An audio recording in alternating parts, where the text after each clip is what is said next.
All right, welcome back, everyone. I hope you enjoyed the morning session and the lunch break. It's my pleasure to introduce our afternoon plenary speaker, who is Professor Abergel. She's coming from the UC Berkeley, United States, and I'm very excited to hear about what she will talk to us. So without any further ado, please, the floor is yours. All right.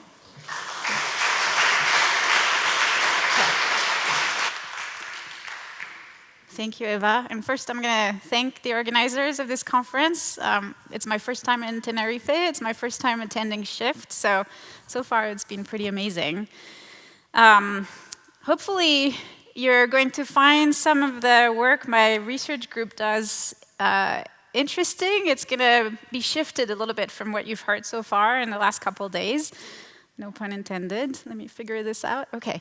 So I came here to talk to you a little bit about the road that is below the lanthanides. So this is a little bit preaching to the choir, right? You all know about F elements and luminescence. But most likely, you've been focusing on the 4F row, if you've been looking at those at all. But what we're more concerned about is what's below. So looking at the 5F elements or the actinides. Some of them behave very similarly to the lanthanides. Some of them behave very differently. And we're trying to understand some trends across the series so we can really just build knowledge, fundamental knowledge, for us to be able to leverage some of the very peculiar coordination chemistry of those elements for different application. So one thing that you want to keep in mind is that all of the actinides here are radioactive. None of them come with a non-radioactive isotope. So things are a little bit more difficult to do in terms of experiments, and some of them are really hard to get because we have to produce them. Most of them are man-made, to the exception of thorium and uranium. And so that means we have some limited access, and we have to deal with this. In terms of application, we've heard yesterday that nuclear energy is clean energy. I will repeat this. As long as we can deal with the waste. And dealing with the waste means that we need to understand the coordination chemistry, and maybe we need to be able to detect those elements in the waste in order to separate them. So there are some applications. Maybe some of you have been watching in the last few years the rovers going on Mars. They're all powered by plutonium. So that's one of the applications of actinides, is you can use their radiological properties for energy. For other applications, I'm going to get into a little bit later. You probably know about the use of gadolinium in contrast agents. But in the last 5 to 10 years, there has been a lot of shifting in nuclear medicine to use some of the actinides for diagnostics and therapeutic applications. So in my group, we're not just looking at the actinides, but we're really trying to understand how to leverage the coordination chemistry using biologically relevant systems. And you may also tell me, well, actinides are man-made. They don't really come in biological systems, so why do we care? But that's because we really want to mimic nature, right? Because nature does everything better than we do. And so maybe we can get inspired to design some molecular system that can help with the detection. We can also look at remediation, and we can also look at medical applications. So it is important for us to be doing things in an environment that is biologically relevant. And what we've been doing, and I'm going to get to light in a moment, but I need to give you some context, is using some of those ligands that are inspired from metal shuttling molecules called siderophores. And in this case, we're looking at chelators, just as the chelators that you're using for sensitization of lanthanides. But they come with some very peculiar binding units for the metal that will show very high affinity for the metal ions, and also will show some chromophore properties that we can leverage for sensitizing luminescence. And so in the case of the lanthanides or the actinides, we want to have larger coordination spheres. And so we have to modify our compounds from hexadentate ligands that are used for the transition metals in natural systems and bacterial systems to those that we're designing that come as octadentates. And you can see we can also modify the binding units from catechol to hydroxypyridinones. And so we can start designing series of ligands that have really high affinity for the lanthanides, but also the actinides. In terms of the context, we can show affinity for the +3 oxidation states. So things like americium, curium, californium, einsteinium, they behave very similar to the lanthanides, but then they will oxidize some of the other metals, and I'll get to that in a moment. One thing about the one ligand that you see here is that we've been developing it as a remediation agent for decontamination of people that would be contaminated after a nuclear accident.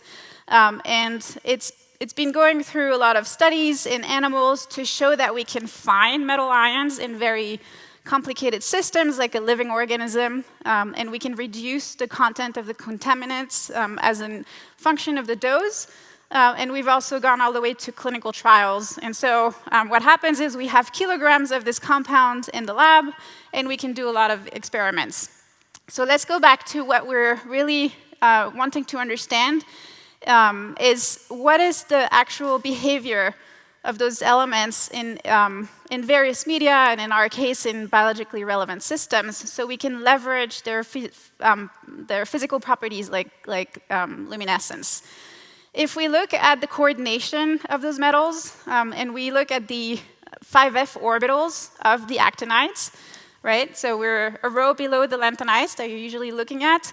We're going to see a shift down as they're a little bit less contracted than the 4F orbitals in your lanthanides. And as we get to americium and down, we're going to see some mixing happen with the pi orbitals of our ligands. And that means that we're going to start seeing more covalent character in the bonding that you would see with the lanthanide that are more ionic in their interactions with your ligands. And so we can go across a series. Over the years, we've done some X-ray absorption spectroscopy studies to look at metal-oxygen bond distances in these complexes. And we see some contraction, as you would expect in the lanthanides. But we also see some points coming up, like californium doesn't seem to behave quite along that contraction along the series, or americium. And this is when we start thinking about spin-orbit coupling being prevalent as we go across the series, and starting to see some differences in the coordination that we wouldn't expect. And so a few years ago, we had the luxury of having berkelium, californium, einsteinium in the lab. We were able to do this structural characterization with really small amounts. But what is better than luminescence spectroscopy to actually start looking at the coordination environment around the metal ion and to get some of those answers? So this compound here is an octadentate ligand and binds our metal ions through this hydroxypyridinone units when they're deprotonated. Those are chromophores. And it turns out that it's a really good antenna for sensitizing luminescence. And we've seen this with pretty much a good portion of the lanthanides. We showed some really good sensitization, good photophysical parameters. And so it was only natural to wonder if we would be able to sensitize the FF transitions of the actinides. And so again, if you go down a row, it's not necessarily going to be looking the same, but we wanted to start looking at those 5F transitions. So what happens to those metal ions? And so I'm going to show you the row as we go, just because you're probably not as familiar with them as my students. They have to be able to recite everything through the entire row to be working in my group. So we start with curium, and curium is this somehow great, inherently luminescent metal. Whatever you put around curium, you're going to start to see something glow, right? It's very bright, no matter the ligand. And so it's a really natural actinide to start with, and if we were going to probe the photophysical properties. So if we look at our ligands here, we can start looking at whether we would be able to sensitize this transition that would show emission for curium. This is very close to what you would expect for europium. And we can play around with the triplet states depending on the architecture of the ligand, so that we have different transfer and different sensitization. And so if we look at a hexadentate catechol amide ligand, an octadentate catechol amide ligand, or an octadentate hydroxypyridinone ligand, we're going to see different sensitization. And this is just the main transition. luminescence intensity. Those are not very well resolved peaks, but what I want you to focus on is that shift. It's about 15 nanometer shift here between the one complex with the catechol-amide and the one complex with the hydroxypyridinone. You rarely see this with molecular lanthanide complexes, a shift in the emission that is more than maybe a couple nanometers. But in these systems, we see that a lot. And this is something that will help us probe the energy levels and will help us probe electronic interactions around the metal center. So in this case, we have our three complexes. The lifetimes are in the hundreds of microseconds. That's to be expected. We can calculate the number of water molecule in the coordination sphere, and they're very bright. The quantum yields are pretty high in the 40% range, so not too bad for just a start to look at the luminescence of curium. We can also demonstrate that with those ligands, we can do two-photon excitation. And this is, again, just a demonstration of how we can apply the same technique that you would do with the lanthanide complex, but to the actinides. And in the case of curium, independent of the ligand, we start seeing some nice quadratic relationships. If you plot the log plots for the area for the luminescence and the power of the laser at which we're exciting the complex.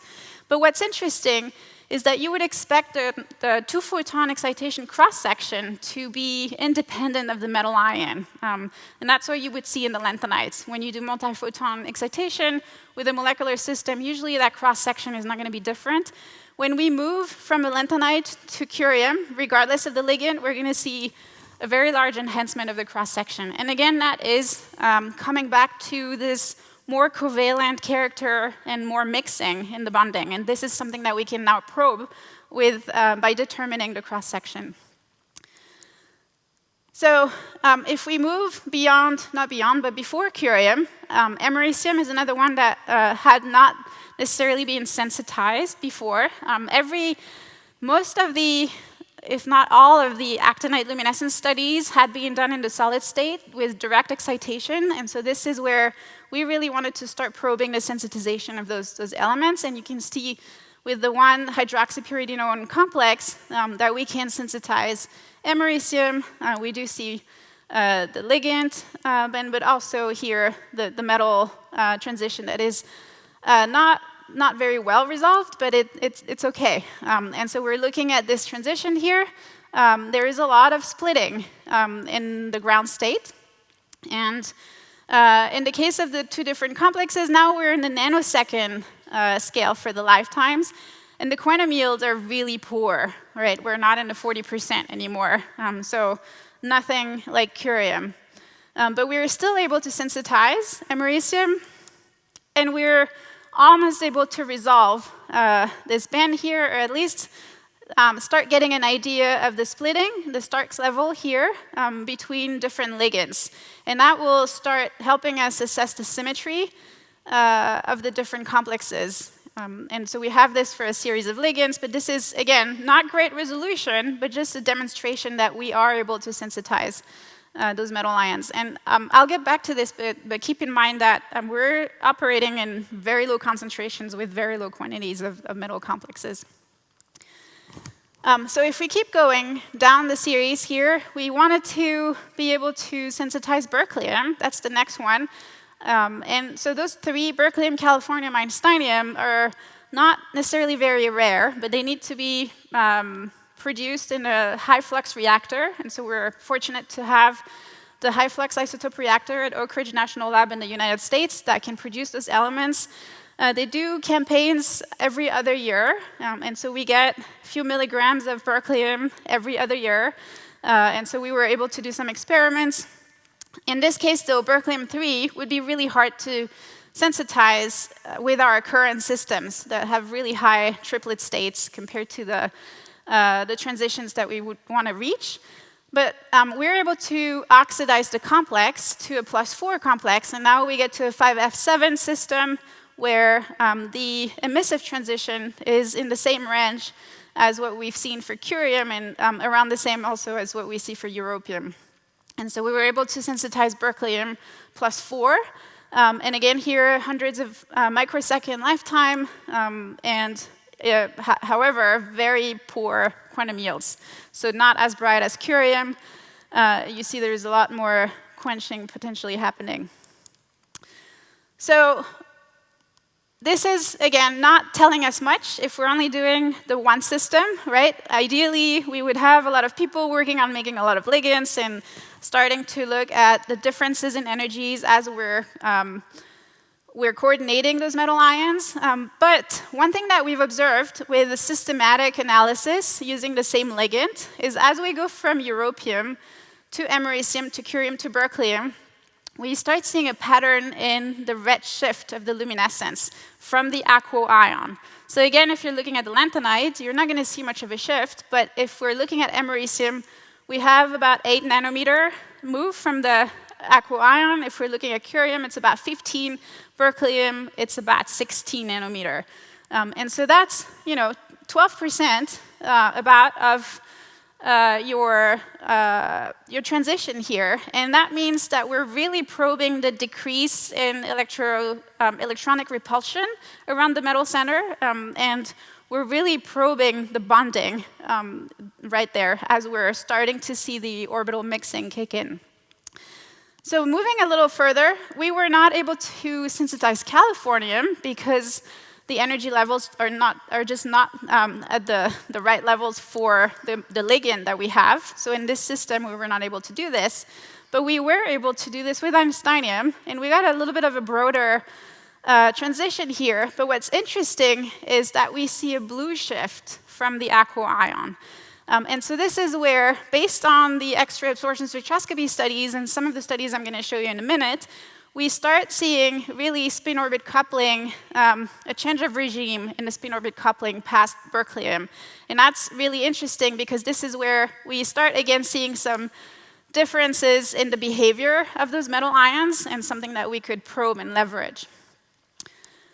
So we wanted to verify this, and we moved on to do some electron energy loss spectroscopy. And so we do this through transmission electron microscopy. We drop Castor samples, and we just start looking at the EELS emissions, just to, again, probe the occupancy of those F bonds as we go across the series of the actinides. And what you see here is looking at the N4-5 edge. And our berkelium sample is up here. It is contaminated with californium, so this is great because we have a little bit of an internal standard over here. But again, we are looking at those two bands. And as we go across the series, they're going to change. With californium, that edge disappears, as it does with einsteinium. And so now we can add this data to the rest of the actinide series, and we start seeing changes in the branching ratio for this N4-5 edges. And as we go again in the past berkelium into californium, we are starting to see this change from a Russell-Sanders type spin-orbit coupling to JJ coupling, so increased spin-orbit interactions. And so this is something we were able to probe with luminescence and verify with EELS and X-ray absorption spectroscopy. So why are we doing this, right? This is very fundamental. Most likely, nobody is going to make a luminescence, nanoparticle with einsteinium. We just don't have enough of that. However, there is some uses for lanthanide and actinide luminescence in a lot of applications, actually. For example, if we want to look at degradation of spent fuel or manipulation of spent fuel, we can image some of those minor actinides that are building up as you're burning the uranium fuel. We can use some of these lanthanides and some actinides as trace elements to detect traces of explosives. So again, going back to safeguards for nuclear weapons. And so there is a lot of applications in the national security areas to start looking at the luminescence of those actinides. So we had an idea that we can see maybe that intense emission of curium move as we're using different ligands, but this is not quite a good fingerprinting method. And so we started moving along with another technique. But beforehand, I just want to show you this reprocessing experiment where we will purify curium, having it elute through a chromatography column here, and this is the band that you start seeing go through. And so this is quite bright, again, and this is on a diglycolimate column here, so nothing that you would expect to act as a great antenna, and still the luminescence is there. And so that inspired my postdoc, Appy, and then we had Professor Gail Ung. If you haven't seen his talk this morning, he came to spend some time in Berkeley and work with us, and so that led to a very productive collaboration in that we wanted to start designing chiral antennas so that we would then get better fingerprinting for those actinide ions. And so in this case, he went back to his lab and designed this chiral ligand that is inspired from this diglycolimate resin with those arms here, but that are linked to this cyclohexane scaffold that brings in some chirality in the complex. And so that ended up being a good enough ligand for chelating curium or complexing curium. There is some luminescence. You would say that this is quite bright. However, the CPL signal doesn't really provide you much information at this point. And so, again, benefiting from having Gael around and his experience with designing ligands for CPL and lanthanides, he also provided us, or just came back with this other ligand that now has this picolinic acid moieties that are a lot better for sensitization, and you can start seeing this CPL signature for the curium complex with the two enantiomers. And what's even better, and he was able to fit the spectrum so that we can start looking at not only spin-orbit coupling, but also crystal field splitting as you complex the curium. And so this really starts providing you with a very good signature for this element. In this case, we wanted to go a little further, and so the idea was to design or use some very old ligands that have been used for reprocessing curium, and in this case, this TTA compound with this diphosphane oxide, additional chelator around the metal center, and that ends up with a very bright complex that Appy was able to crystallize. But it also gives you this very nice signature, not only with curium, but also with americium. And we start seeing some CPL signal, not quite resolvable, but still some good fingerprinting here. So ideally, we could go a little further and use CPL as a method to potentially use for signature in various nuclear materials. And so you can relate here, hopefully, and see how bright those complexes are and how the potential of this technique. And having the CPL signal would also then help one step further to gain some information. We were able to move from a non-well-resolved complex to something a lot better resolved that we can also now correlate with the structure.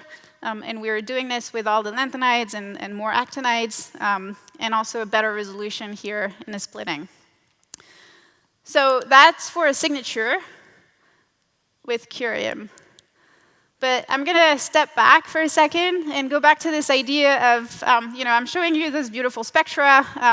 It doesn't look as good as what you have with the lanthanides, just because there is some intrinsic difficulty in doing these experiments. So if we're looking at all of the isotopes that we're working here with, they have different radioactive decay patterns and different half-lives. Some are longer than others, but that means they're going to have different specific activities. And those numbers may not mean much to you, but for example, if I'm looking at about 5 milligram of that actinium isotope, that corresponds to about 1 ton of uranium in terms of radioactivity. If I look at 1 milligram of this berkelium isotope, that's about 5 tons of uranium. So If people tell you, well, I'm working with uranium, that's easy, think 5 tons of it. So what we end up with is having to minimize everything we do and do everything on a small scale. So not even the 1 milligram of metal, right? We don't like that scale. Ideally, we'd go to 1 microgram, but in some cases, we don't actually have 1 microgram to work with. So for example, the Einsteinium that we have, to start with, we had about 250 nanograms, and it has a less than a year half-life, meaning that in about 10 months, you end up with half of that. So you have to think a little bit creatively about how you do your experiments. This is the example of what we did with our first Einsteinium shipment, where we started with X-ray absorption spectroscopy. We had those holder made, custom made, so that we would drop cast the Einsteinium in there. It was 175 nanograms. Everything has to be done in this lead shielded glove boxes, so it's not super comfortable to work with. Then we go to the synchrotron. Then we come back, and I don't know if you can see here, but there is some radiation damage at the bottom of the holder, and we have to recover our metal. That was after quite a while. That was during COVID, so it took a little longer. Then we took this luminescence data, and then we went back and reprocessed for the electron microscopy, and we were down to 20 nanograms. So my students were very, very nervous because they had the world's supply of Einsteinium, and it was just going down as they went. But this is what we have to work with. And so we have to be a little bit more creative in designing systems that we can get information from. And so in our case, we wanted to go back to this idea that our complexes are inspired from metal trafficking systems in nature. And that means that the metal complexes potentially can be intercepted by some proteins. So in this case, this is inspired from iron shuttling in bacteria, where the bacteria sends out a siderophore, captures the iron, and wants it back as a complex, but we have an immune response that produces a protein that will intercept the complex with very specific binding. And so in this case, the protein we used is a lipocalin, or we call it siderocalin. It has a subnanomolar affinity for metal complexes with different metals. And what's really interesting is it's kind of a dual-stage chelator, so it really traps your metal, right? You have the first ligand, and then the protein that will wrap around. So it's like a super chelating system. And so we were able to grow crystals of this protein with all of the lanthanide complexes inside the calyx. And so you can see now that we can get structural information in the protein complex or outside with just a small molecule. And everything is a little bit distorted. Our metal-oxygen bond distances go down as we go across the lanthanide series, but they're a little bit longer when we're in the protein. There is some electrostatic competing interactions from the protein binding sites that elongates those metal-oxygen bonds. However, the trend is the same. And so that, as long as we can compare the same system, it gives us some structural information. And so we wanted to do this with the actinides, obviously. And so we went on and started growing crystals. Those are curium crystals in the protein, so you see that they're nicely glowing. But what's interesting here is that you see now again that luminescence shift. The black trace is the small molecule. The red trace is the small molecule inside the protein. And so you start really noticing these differences in the coordination environment. In this case, we've extended the metal-oxygen bond distances from the small molecule. And so there is maybe even less electrostatic repulsion around the metal center, and we can probe this here through some simple sensitization and luminescence emission here. So, but what is more exciting about the system is that going back to our fingerprinting with CPL, this is an achiral ligand. However, if you go back to textbook inorganic chemistry, depending on how you attack your metal for complexation, you can form different enantiomers, right? This delta lambda configuration around your metal center. You probably have seen this for transition metals, a lot less for lanthanides and actinides, as it turns out, because it's really hard to isolate those complexes separately. But in this case, whatever we did in solution or in the solid state, we would always end up with racemized mixture. until we put it in a protein, where going back to our structures, we saw that only the lambda enantiomer is observed in the protein, and that makes sense because the protein is chiral, and it induced chiral selectivity inside the calyx. So regardless of the metal, whether it's a lanthanide or an actinide, we end up with the same enantiomer in that calyx. And so this is really exciting because we have this first stage of complexation that will give you a luminescence signal, but then we can add our protein, and we have the CPL signal coming in, even with curium. And so we just induce chirality as we go, with some decent resolution as well. OK, so moving through this, we were able to crystallize a lot of those actinide complexes. And the reason why I'm mentioning it here is because a protein is kind of a dilution matrix, right? Some of you work with nanoparticles. You end up with a lot of everything for a little bit of lanthanides. But in this case, it's the same. We have this really large macromolecule with the single metal in the center. And so that means we can actually crystallize our proteins with a really small amount of metal. And that goes back to the fact that we only have nanograms or micrograms available, and we also want to limit the radioactivity that we work with. And so I've shown you all of this trans-plutonium data, right? After plutonium, going through americium, curium, all the way to einsteinium. We've been able to crystallize all of those actinides in these protein systems, but we could never do einsteinium or actinium. And that is because those are the most painful isotopes to work with. We just have so little. And so I had this very motivated people in the lab for a long time. We ended up digging a very old source of protactinium-231. Protactinium is right here in the series. It had been sitting at Berkeley lab for about 60 years. So really old. There is no trace of where it came from. We had about 500 milligram of this. We opened the package, and we spent months leaching the daughters that had been building over the 60 years. And that means we ended up with about a few hundred microgram of actinium, 227 here. And then we can also milk out of this some shorter-lived isotopes doing different columns, and that can be applied for other purposes. But focusing on actinium, this was our only shot at getting an actinium isotope that we could work with in bulk and do some experiments with. And so we went ahead and did some of this macromolecular crystallization experiments where you bind the metal with ligand inside the protein, purify it. This happens in about 24 hours. And you have to time this well enough to get to the beamline at the synchrotron in Berkeley, the advanced light source, where we can collect the data.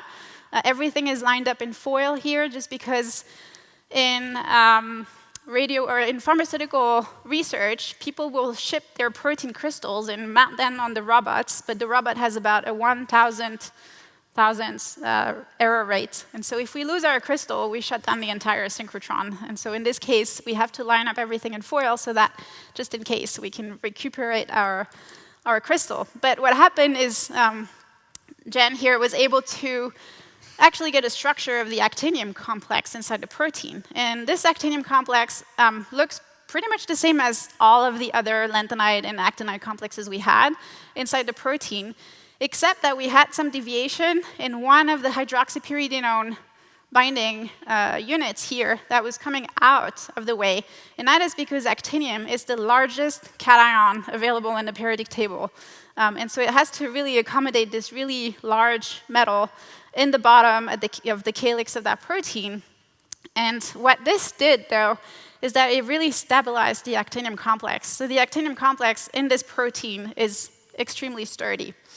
And so what this is useful for, I'm going to switch topic here a little bit, just because this is what we focus on. But also, I want you to think of photons beyond the visible, and UV and neo-IR.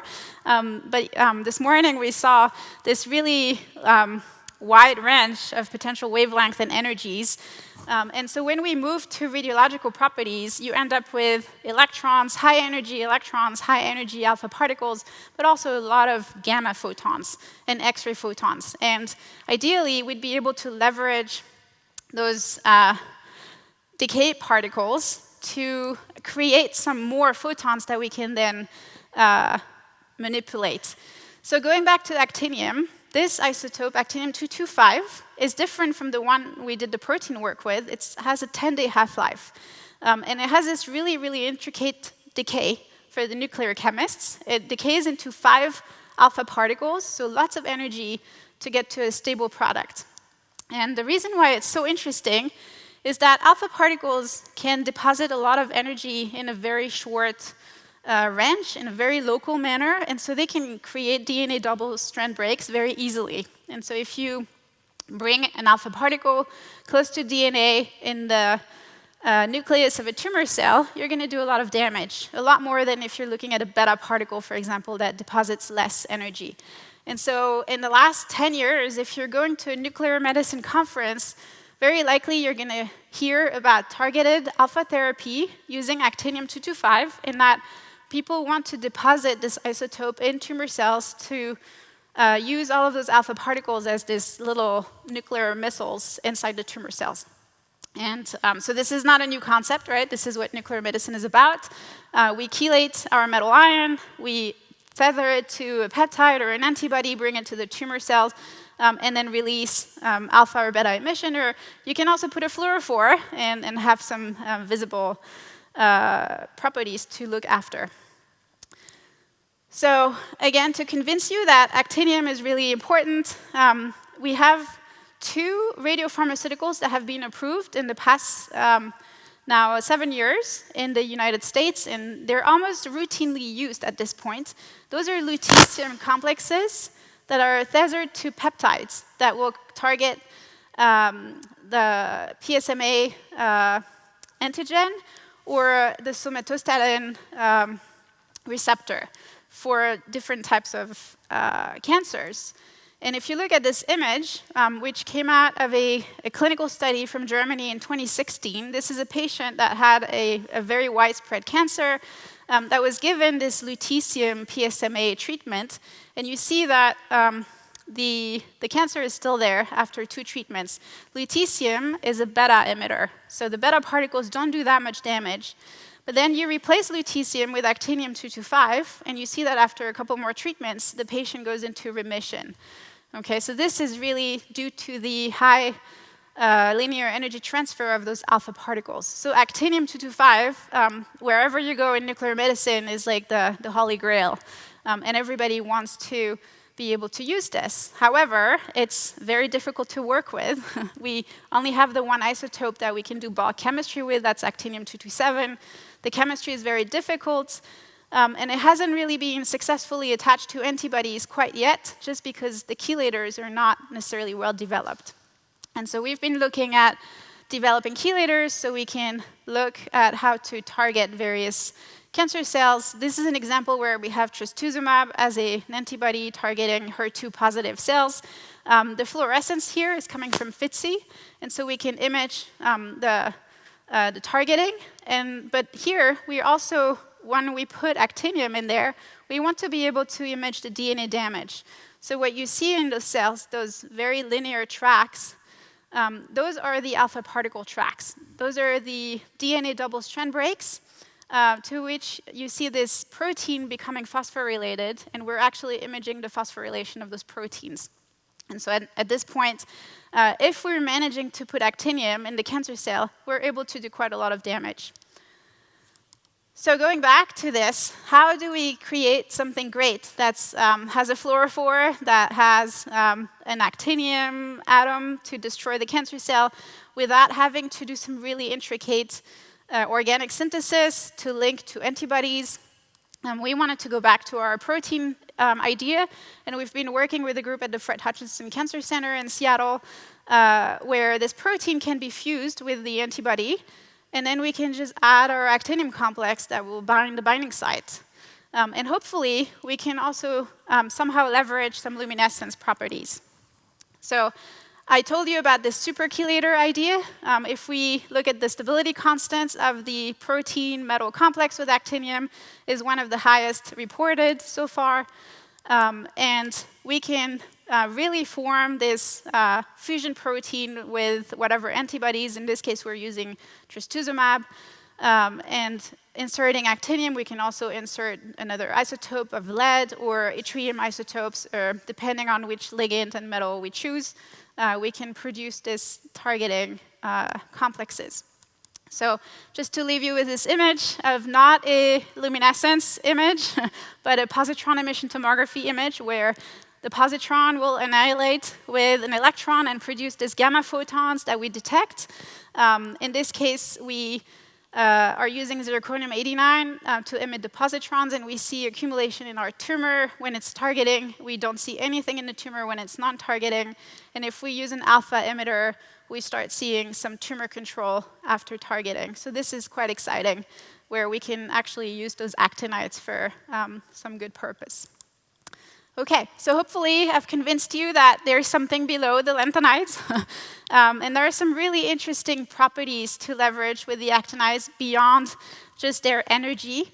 There is a lot more to do in terms of photophysical properties. We're really just, we've barely done anything at this point. And so, lots of sensitization that could be done.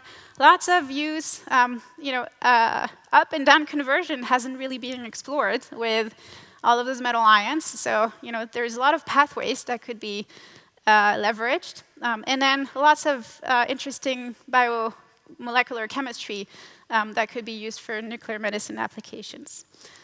So with that, I will leave you the work has been done by some really talented people. All these people were in my group in the past and have moved on to a lot of better positions. And then the CPL currently is done by a grad student, Dalton, and postdoc Appy in my lab. And then we have collaborations with Los Alamos and Berkeley Lab. I'm indebted to Professor Gail Ong, who really helped us set up this whole new technique. And my collaborator at the Fred Hutchinson Cancer Center for the protein work. So with that, hopefully I can answer your questions.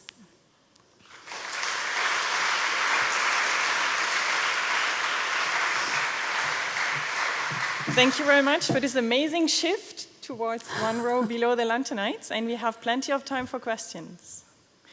Markus.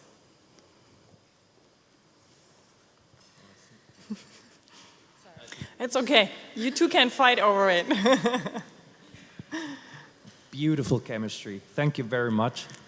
I noted that when you showed berkelium, it tends to get tetravalent, which is probably due to its electron configuration. I was wondering, now americium, is it also well known that it shows that you easily get divalent americium, like with europium? That's a great question.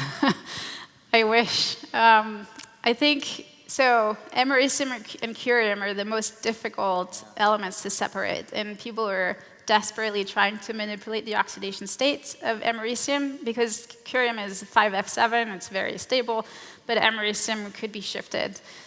So I don't know that anyone has made a divalent americium complex yet, but there has been a lot of divalent lanthanide chemistry in the past 10 years, so it's only probably a few years down until we see something like this. Okay.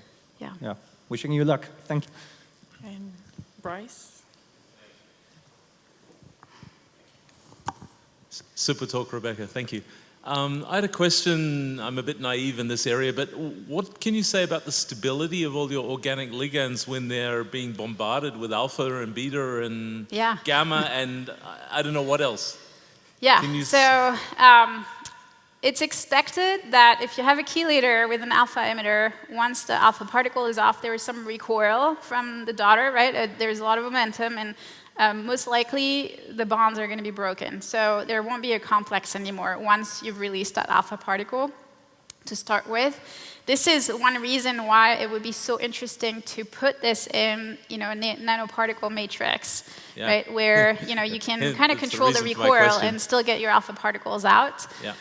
So with the organic chelators, you want to get there as quickly as possible so that you know that they're going to be released next to your tumors. But there is some inherent cytotoxicity just due to the circulation of the daughters that still have some alpha particles around. So. Cool. Okay. Thank you. Andries, in the front, we have a question in the front.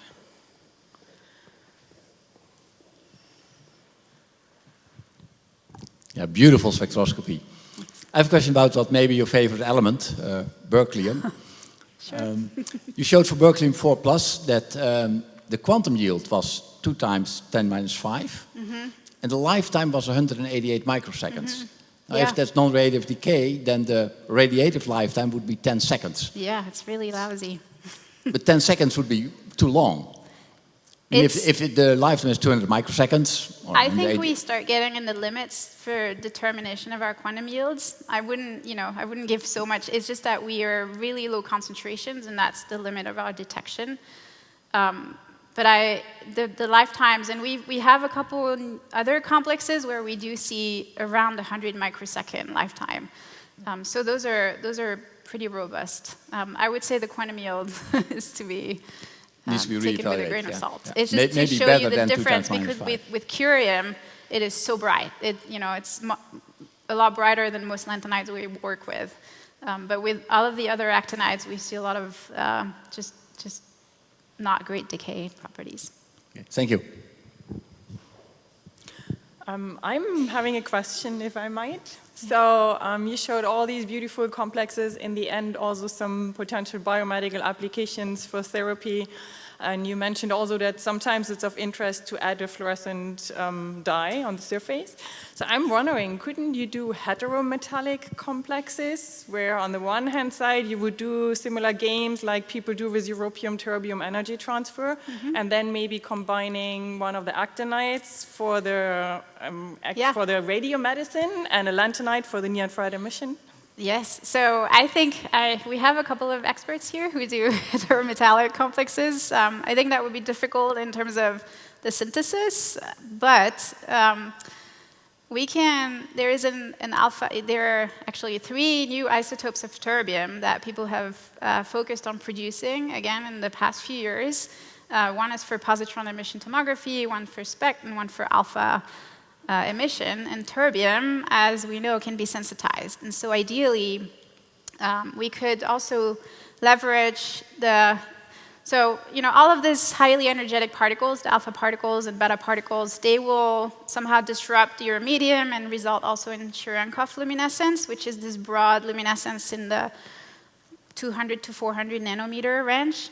And so you could use this as a sensitization trigger for a complex that would have terbium, so like a self-sensitizing complex. So, those are the kind of, the next step chemistry that can be done. Cool. Yeah. Any other question? Yes, Morley.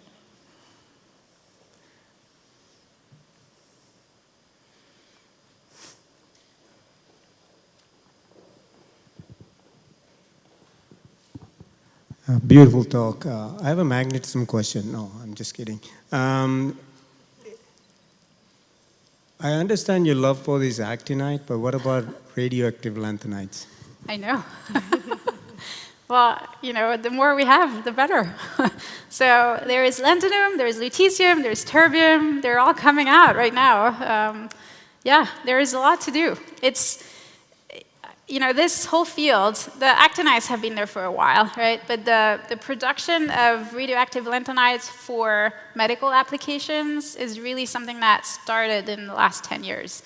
And you can see a lot of places in Switzerland and Germany and Canada where they're focusing on producing new production methods. So terbium is an element that has a lot of interesting isotopes. Lutetium and lanthanum have also some really good ones. Yeah. For last chance. If not, we are actually perfectly on time. So thank you very much again for this exciting talk. And I'm passing on to my co-chair.